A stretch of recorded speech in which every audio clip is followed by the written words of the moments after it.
তোমরাও মুসলমান, আমিও মুসলমান। পার্থক্য শুধু এইটুকু, তোমরা মুসলমানদেরকে তাতিয়ে মুসলমানদের কাঁধে ভর করে তোমরা করে কমে খাও, আর আমি রাজনীতির বাইরে এসে মহামান্য আদালতে জনগণকে সাথে নিয়ে তাদের বিচারের জন্য মহামান্য আদালতে মামলা লড়ি। মোদির একটা লোম ছুঁতে পেরেছিলে তোমরা? What is the meaning of Waqf? Waqf bill সম্বন্ধে তোমরা কতটুকু জানো? ওয়াকফের সম্পত্তি আজকে তৃণমূলের সফেদ ঘোড়ারা, তৃণমূলের দাড়ি লম্বা টুপি গোল টুপি, এরা লুটে পুটে খাচ্ছে। মাদ্রাসা আর মসজিদের নাম করে কোটি কোটি টাকা সম্পত্তি লুটে গেছে। আজকে যারা মঞ্চে বক্তব্য দিয়েছে তাদেরকে গিয়ে একবার জিজ্ঞাসা করুন যে আপনাদের পেশাটা কি, আপনারা কি করে খান, আপনাদের জীবিকাটা কি, বলতে পারবে না। মুসলমানদেরকে তাওয়া গরম করতে পারো, মুসলমানদেরকে তাতাতে পারো, মুসলমানদেরকে লেলিয়ে দিতে পারো, মাদ্রাসার ছেলেদেরকে লেলিয়ে দিতে পারো। মুসলমানের লিবাস পরে একটা মুসলমানের উপকার করে না। চোরের মায়ের বড় গলা, তাই না নিজের বেলায় আঁটি ছুটি, পরের বেলায় দাঁত কাবাটি। এই ভারতবর্ষের বুকে আমরা সংখ্যালঘুরা যদি নারায়ে তাকবীর আল্লাহু আকবার বলতে পারি, ওখানকার হিন্দুরাও জয় শ্রীরাম জয় ধ্বনি বলতে পারে। যে ইসলামিক র্যাডিক্যাল থেকে যারা এই সমস্ত কথাবার্তা বলছে তাদের উদ্দেশ্যে আমি বলছি, তোমরাও মুসলমান, আমিও মুসলমান।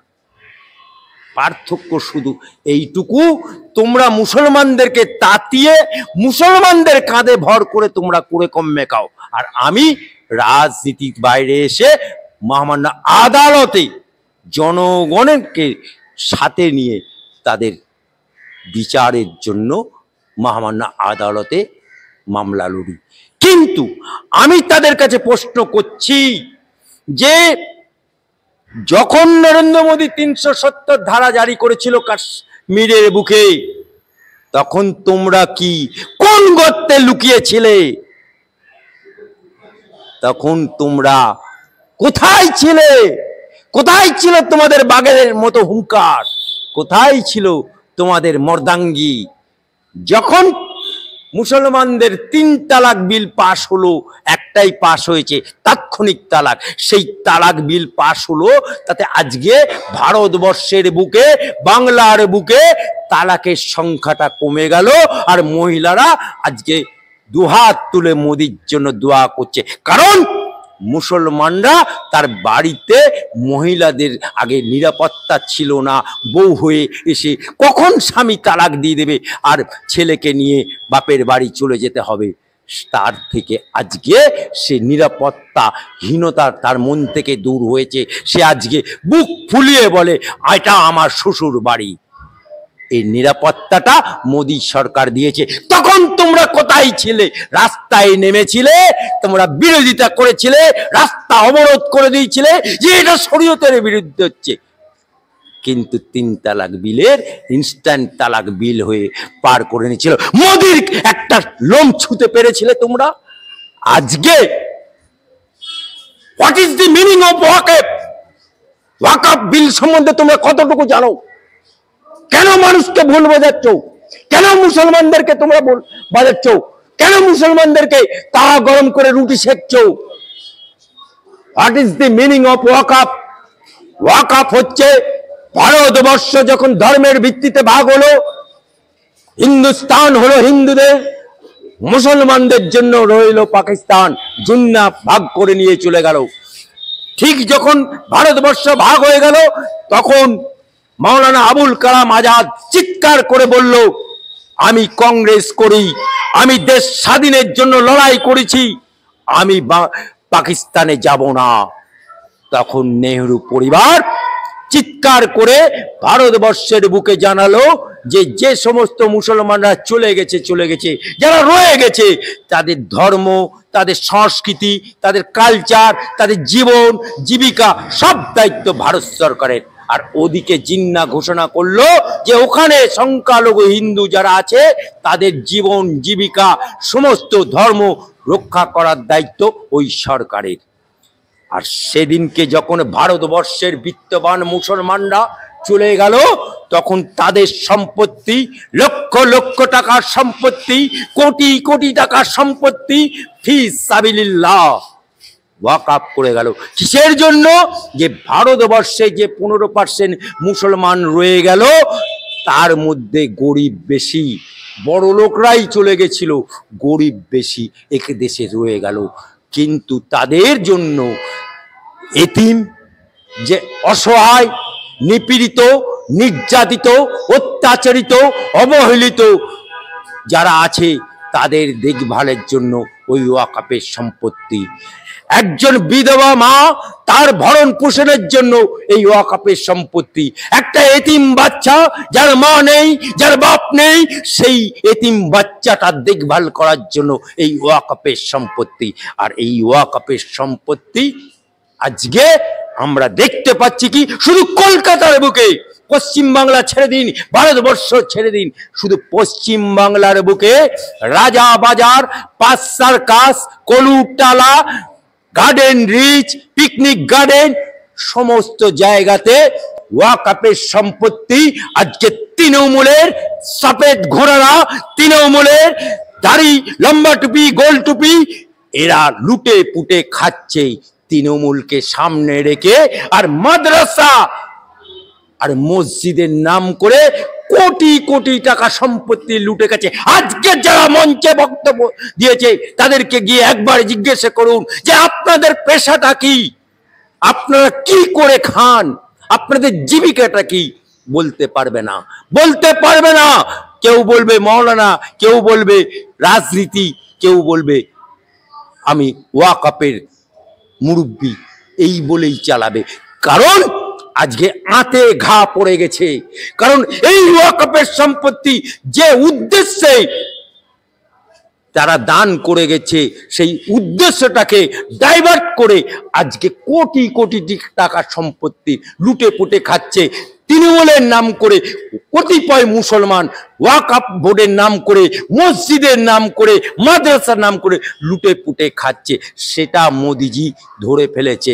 তাই বিল সংশোধনের জন্য এখনো খসড়া পাস হয়নি, এখনো বিল পাস হয়নি, তাই রে রে রে করে উঠছে।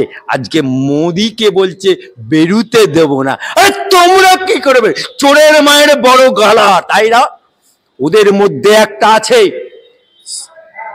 সফেদ ঘোড়া, মুখে দাড়ি, মাথায় টুপি, সাদা পায়জামা, পাঞ্জাবি, নাম তার সিদ্দিকুল্লাহ চৌধুরী। এই সিদ্দিকুল্লাহ চৌধুরী হচ্ছে একটা সফেদ ঘোড়া, একটা শিমুল ফুল। এই সিদ্দিকুল্লাহ চৌধুরী, নাক করো সিদ্দিকুল্লাহ চৌধুরী, তুমি জমিয়ত উলামা হিন্দ করো।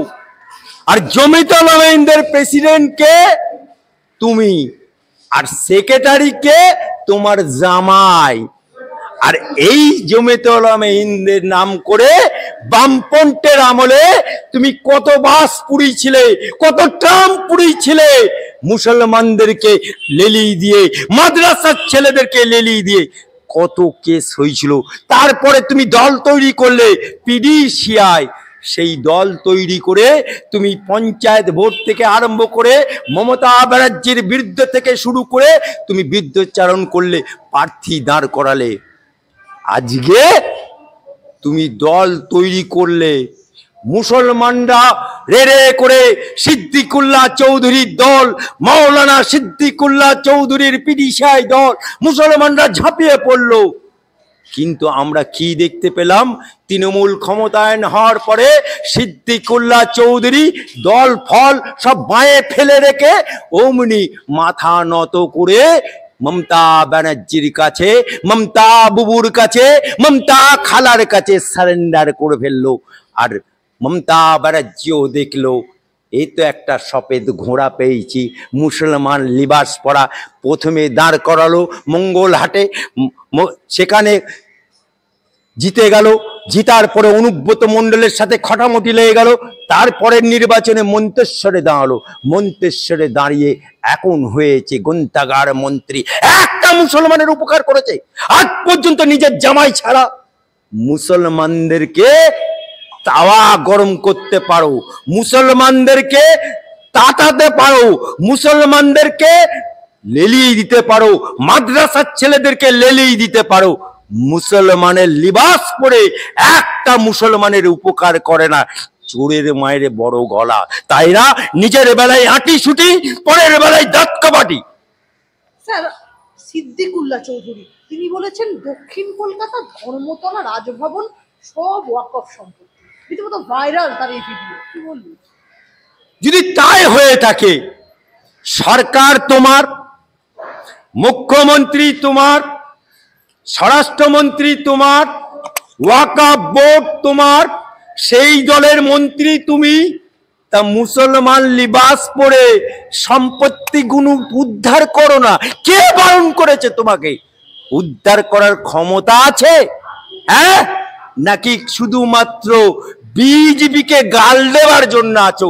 মুসলমানদেরকে খালি বলার জন্য আছে যে ওগো মুসলমান, তোমরা বিজেপি চলে আসবে, তোমরা ভোটটা দাও তৃণমূলকে, তাই তৃণমূলের পক্ষে ভোট করার জন্য আছো, কিন্তু মুসলমানের উপকার করার জন্য তুমি নেই।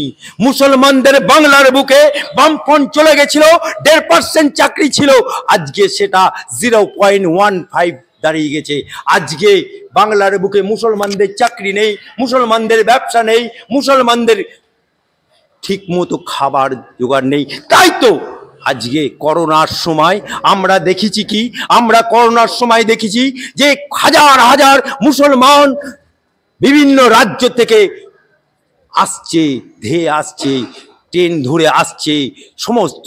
আমরা যদি করোনা না হতো আমরা বুঝতে পারতাম না বাংলার বুকে কত লক্ষ মুসলমান পেটের ভাত জোগাড় করার জন্য, মায়ের বুকে ভাত দেবার জন্য, বইয়ের মুখে ভাত দেবার জন্য তারা বিদেশে গিয়ে চাকরি খুঁজছে, আর এখানে মমতা বুবুকে ভোট দিচ্ছে, আর মোদির রাজত্বে গিয়ে তারা চাকরি খুঁজে সেখানে ব্যবসা বাণিজ্য করে, রিক্সা টেনে, রাজমিস্ত্রি করে, জরির কাজ করে, সোনার কাজ করে খাচ্ছে।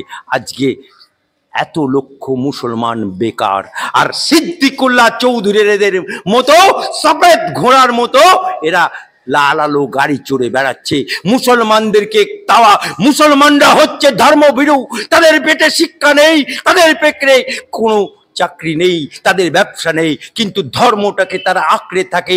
তাই ধর্মের সুশ্রী দিয়ে, ধর্মের দোয়াই দিয়ে লোক জড়া করতে পারা যায়, ভোটের বাক্সে ভোট ফেলানো যায় বিজেপি জুজুর ভয় দিয়ে। আসলে ইসলাম বলছে যে একটা এতিম ব্যক্তির, মাসুম ব্যক্তির যদি কেউ হক মারে সে দোজকে যাবে, তার জান্নাত হবে না। তাই এই ওয়াকফের সম্পত্তি, এতিম বাচ্চার সম্পত্তি, বিধবা মায়ের সম্পত্তি, তৃণমূলের নেতারা যারা সফেদ ঘোড়া, যারা লম্বা টুপি গোল টুপি পরে লুটে পুটে খাচ্ছে, তাদের স্থান দোজক ছাড়া আর কোনো জায়গায় হবে না। আমার একটা প্রশ্ন আছে, আমি এই প্রশ্নটা আপনাকে এর আগেও করেছি আমার সংবাদ চ্যানেলের ভিডিওতে। বাংলাদেশে হিন্দুদের উপর যে ক্রমাগত হামলা, স্যার, অতিরঞ্জিত বলে গুরুত্বই দিচ্ছেন না মোহাম্মদ ইউনূস। বাংলাদেশের হিন্দুদের উপর হামলা ভারতের মিথ্যে কথা দাবি ইউনূসের। এবার কি তাহলে ভারত বাংলাদেশ সংঘাত শুরু? দেখুন, ভারতবর্ষ ভাগ হয়েছিল ধর্মের ভিত্তিতে। সেই ধর্মের ভিত্তিতে যখন ভারতবর্ষে ডক্টর আম্বেদকর সংবিধান রচনা করলো যে ভারতবর্ষে যারা মুসলমান সংখ্যালঘু এ দেশে থাকবে তাদের জীবন, জীবিকা, ধর্ম সমস্ত কিছু রক্ষার দায়িত্ব ভারতীয় সংবিধান অনুযায়ী ভারত সরকারের। ওখানে জিন্নাহ ঘোষণা করলো যে চুক্তিটার নাম হচ্ছে লিয়াকত চুক্তি। সেই লিয়াকত চুক্তির মাধ্যম দিয়ে চুক্তি হলো যে পাকিস্তানে যারা হিন্দু থাকবে সংখ্যালঘু, আমরা এখানে 15%, ওখানেও 20% 25% ছিল হিন্দু, তাদের ধর্ম, তাদের শিক্ষা, তাদের জীবন, তাদের জীবিকা, তাদের ব্যবসা বাণিজ্য রক্ষার দায়িত্ব পাকিস্তান সরকারের। কিন্তু আমরা দেখতে পেলাম কি, ভারতবর্ষ স্বাধীন হওয়ার পরে আজকে ৭০-৭৫ বছর হয়ে গেল, আমরা ভারতবর্ষের বুকে নারায়ে তাকবীর আল্লাহু আকবার বলছি, আমরা মসজিদে গিয়ে ৫ ওয়াক্ত নামাজ পড়ছি, আমরা দোয়া খায়ের করছি, আমরা ঈদের নামাজ পড়ছি, আমরা বকরিদের নামাজ পড়ছি, আমরা রোজা রাখছি। কিন্তু পাকিস্তান থেকে ভেঙে যারা বাংলাদেশে গেছে, বাংলাদেশ হয়েছে, বাংলাদেশে যে সমস্ত হিন্দু সনাতনীরা সংখ্যালঘু আছে, লিয়াকত চুক্তি অনুযায়ী তাদের রক্ষণাবেক্ষণের দায়িত্ব সেই সরকার, কিন্তু সেই সরকার ফেলিওর হচ্ছে।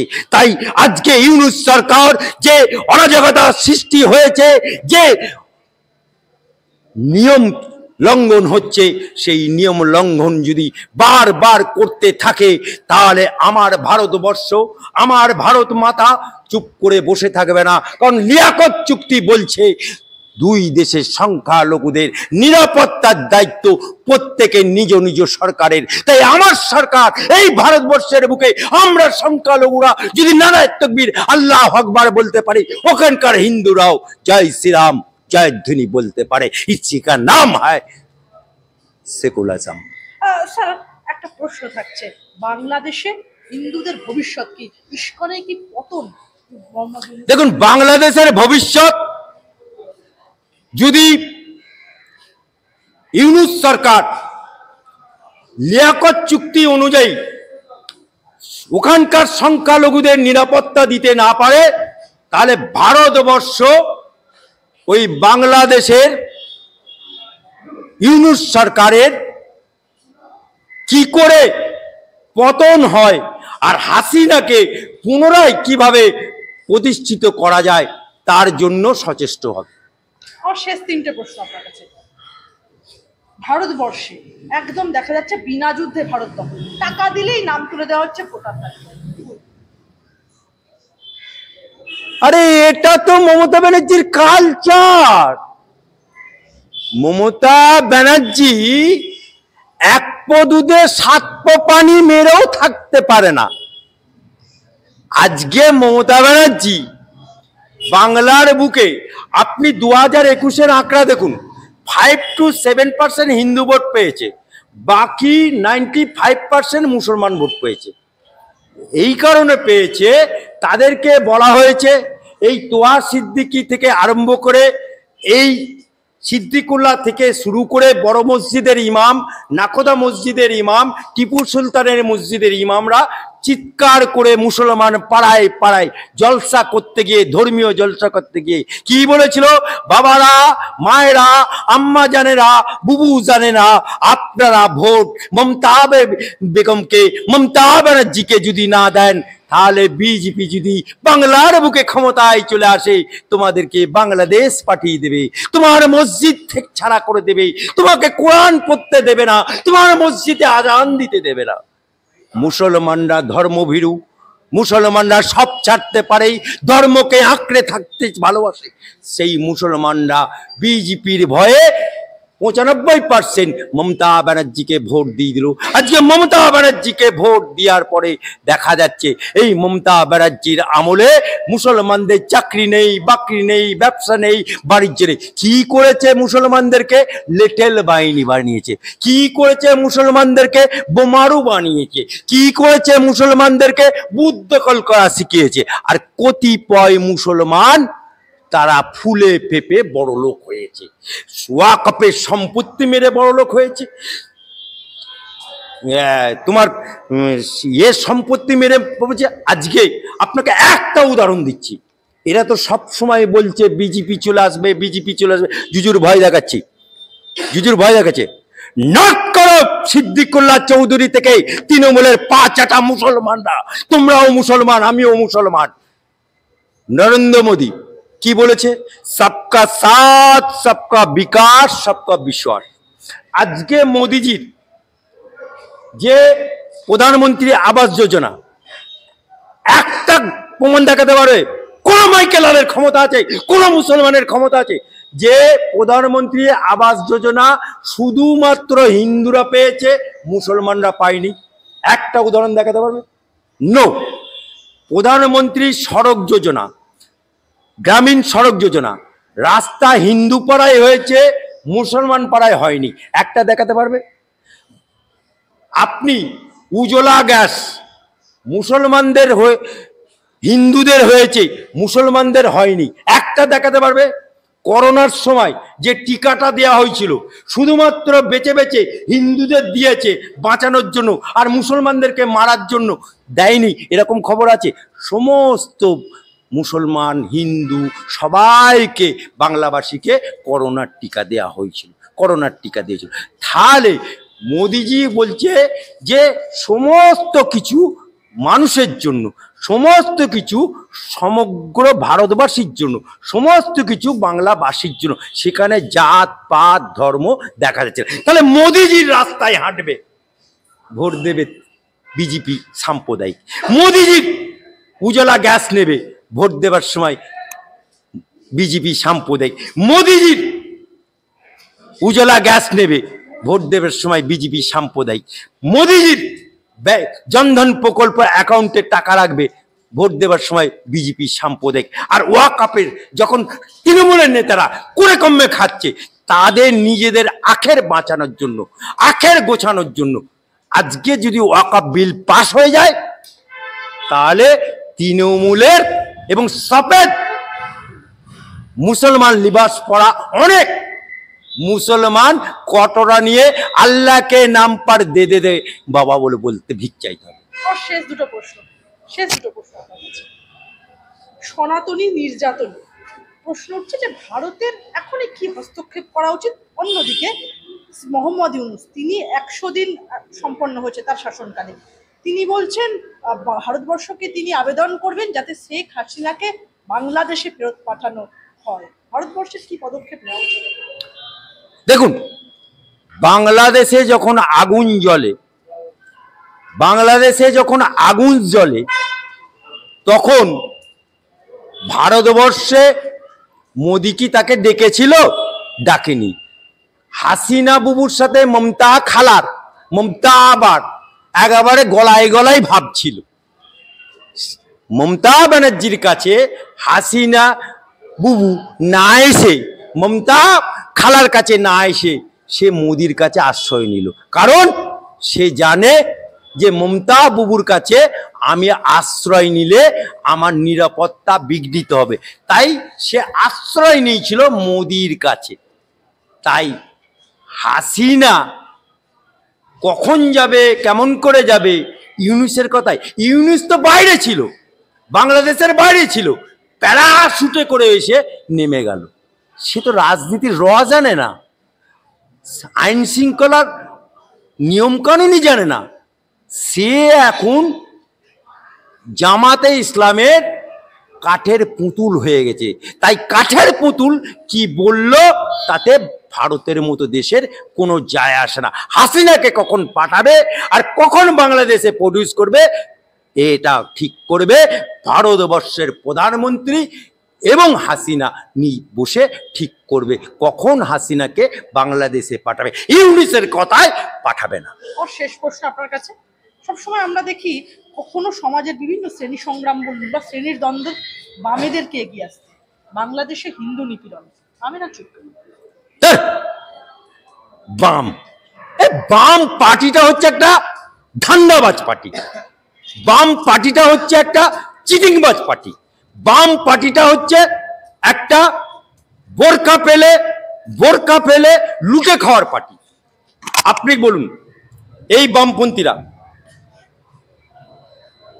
ডাইনি ইন্দিরা গান্ধী রক্ত ঝরছে দেয়ালে লিখে ফেললো, অলি গলি মে চোর হ্যায় রাজীব গান্ধী চোর হ্যায়। আজকে কংগ্রেস জবাব দাও, জিনিসপত্রের দাম বাড়ছে কেন, জবাব চাই যাবো। এটা স্লোগান দিত, এটা স্লোগান দিত। গ্রামের মধ্যে একটা পাকা বাড়ি থাকলে ওই দেখো বুর্জুয়া পার্টি, গরিবের মেরে খেয়েছে, গরিবের মেরে বড়লোক হয়েছে, গরিবের মেরে পাকা বাড়ি করেছে। কংগ্রেস করার জন্য কত মা, কত বিধবা হয়েছে, কত ছেলে প্রাণ হারিয়েছে। কংগ্রেসের হাত চিহ্নে ভোট দেওয়ার জন্য মুখে কই মাছ ঢুকিয়ে দিয়েছে এই বামপন্থীরা। আজকে দিল্লিতে যখন কংগ্রেস পড়ে গেল, এখানে সিপিএম পড়ে গেল। যাকে বলল ডাইনি, যাকে বললো ইন্দিরা গান্ধী চোর, যাকে বললো রাজীব গান্ধী চোর, যাকে বললো জোরদার জমিদার, সেই কংগ্রেসের সাথে এখন সিপিএম হাতে হাত মিলিয়ে ঝান্ডায় ঝান্ডা বেঁধে ভোট চাইছে। লজ্জা করে না বেহা নির্লজ্জ? এদের কথা আবার বিশ্বাস করবে এই সিপিএম পার্টি? বলে ধর্ম আপিনের নেশা। আহারে, যখন রেজ্জাক মোল্লা মন্ত্রী অবস্থায় হজে যেতে গেল, রেজ্জাক মোল্লা তোমার হজে যাবে না, তুমি কমরেড। আবার ওদিকে সুভাষ চক্রবর্তী যখন তারা মায়ের পুজো দিতে গেল, এই করা যাবে না, তুমি কমরেড। আর অথচ সিপিএম এর লোকেরাই বাড়িতে বউকে শাঁখা সিঁদুর পরিয়ে ঠাকুরকে প্রণাম না করে তারা বাড়িতে বেরোয় না। তাই এরকম দোজবেড়ে পার্টি বাংলার বুকে শেষ হয়েছে, ভারতবর্ষের বুকে নীল হয়েছে। আগামী দিনে এদেরকে খুঁজে পাওয়া যাবে না।